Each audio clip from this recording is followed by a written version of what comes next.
अब नंबर 4 पे आता है अदालत, कोर्ट।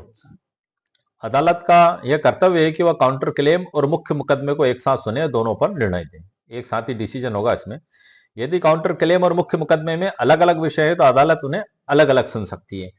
मतलब इसमें यह भी बताया गया है, जो आदेश 8 है इसके ए से जी में यह बताया गया है कि यदि वादी या दलील देता है कि काउंटर क्लेम को स्वतंत्र दावे के रूप में सुना जाना चाहिए, न्यायालय इस पर विचार करेगा। अब न्यायालय के पास ये विवेकाधिकार शक्ति है, वो सभी चीजों को देखने के बाद, उनके दस्तावेज, उनके वाद विषय आधार देखने के बाद यदि न्यायालय पाता है कि ये जो काउंटर क्लेम पेश किया गया है इसका स्वतंत्र दावे के रूप में विचार किया जाना चाहिए, काउंटर क्लेम के रूप में नहीं किया जाना चाहिए, तो वो उसमें आदेशित कर देंगे। और यदि वो पाते हैं कि ऐसा कुछ इसमें मौजूद नहीं है तो वादी के द्वारा जो आवेदन पेश किया जाता है उसको माननीय न्यायालय के द्वारा निरस्त कर दिया जाता है, जिसमें प्रतिवादी को काउंटर क्लेम प्रस्तुत करने का अधिकार दिया गया है। काउंटर क्लेम का विषय मुख्य मुकदमे से संबंधित होना आवश्यक है।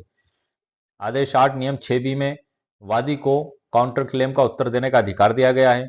आदेश 8 नियम 6 सी में यदि काउंटर क्लेम का विषय मुख्य मुकदमे से अलग है तो इसे अलग मुकदमे के रूप में सुना जाना चाहिए। ये एक एप्लीकेशन है जो वादी की ओर से पेश की जा सकती है।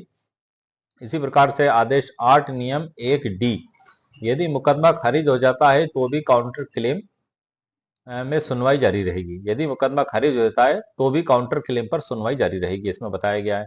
आदेश 8 नियम 6 ई में यह बताया गया है कि यदि वादी मुकदमा वापस लेता है तो काउंटर क्लेम स्वतंत्र रूप से सुना जाएगा।